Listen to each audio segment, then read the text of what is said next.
ഇവിടെ വള്ളത്തിൻ്റെ അടിയിൽ എത്രത്തോളം മീൻ ഉണ്ടെന്ന് നമുക്ക് നോക്കട്ടോ. നമ്മൾ ഈ ക്യാമറയും ഈ വറ്റൊന്നും ഇട്ട് നോക്കട്ടെ. ഇത് ഞാൻ കുറേ മുന്നേ പ്ലാൻ ചെയ്തൊരു പരിപാടിയായിരുന്നു. വള്ളത്തിൻ്റെ അടിയിൽ ക്യാമറ വെച്ചിട്ട് അതിൻ്റെ അടിയിലത്തെ മീനുകളൊക്കെ കാണാൻ.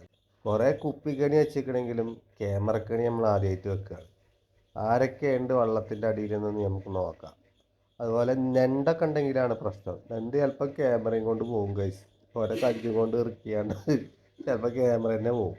അതുകൊണ്ട് നമ്മൾ ക്യാമറ മുകളിൽ കണക്ട് ചെയ്തിരിക്കണം. ഇതൊരു സാമ്പിൾ മാത്രമാണ്. ഇനി നമുക്ക് എന്ത് ചെയ്യണം, നല്ല കുണ്ടിൽ കൊണ്ടുവന്ന് വെക്കണം. ക്യാമറ അതിൻ്റെ അടുത്ത് കുറച്ച് തീറ്റിട്ടിരിക്കണ്. ഇനി നമുക്ക് ആ ക്യാമറയിൽ മീൻ കുടുങ്ങിക്ക് നോക്കാം. അപ്പം നമ്മൾ ക്യാമറ വള്ളത്തിൻ്റെ അടിയിൽ ഫിക്സ് ചെയ്തിരിക്കണം. ഇനി നമുക്ക് ക്യാമറൻ്റെ ഉള്ളത്തെ വിസലുകൾ കാണാം. തീറ്റയായിട്ട് നമ്മൾ വറ്റാണ് ഇട്ടിട്ട്. വറ്റ് പറഞ്ഞാൽ ഈ ചോറിൻ്റെ അരി. അപ്പോൾ ആരൊക്കെ ഗസ്റ്റുകളാണ് ഇതിൻ്റെ അടുത്തേക്ക് വരുന്നത് നോക്കുക. കുറച്ചൊക്കെ ആൾക്കാർ എത്തി തുടങ്ങിയിരിക്കണേ. ഇതാ തുപ്പലം മുണങ്ങി. തുപ്പലം മുണങ്ങി മീനാണിത്. അപ്പോൾ ടിക്ടോക്ക് ചെയ്യാണ്.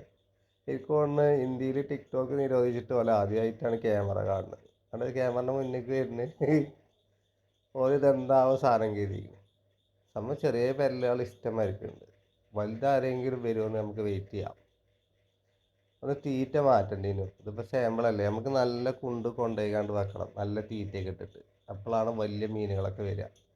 നല്ല സ്പോട്ട് നമ്മൾ എത്തുന്നുണ്ട്. ഞാനിത് എത്രത്തോളം സക്സസ് ആവും നോക്കാൻ വേണ്ടിയിട്ട് ഒരു സാമ്പിൾ നോക്കിയതാണ്. അപ്പോൾ നമുക്ക് പുള്ളിപ്പേരിൽ അപ്പോൾ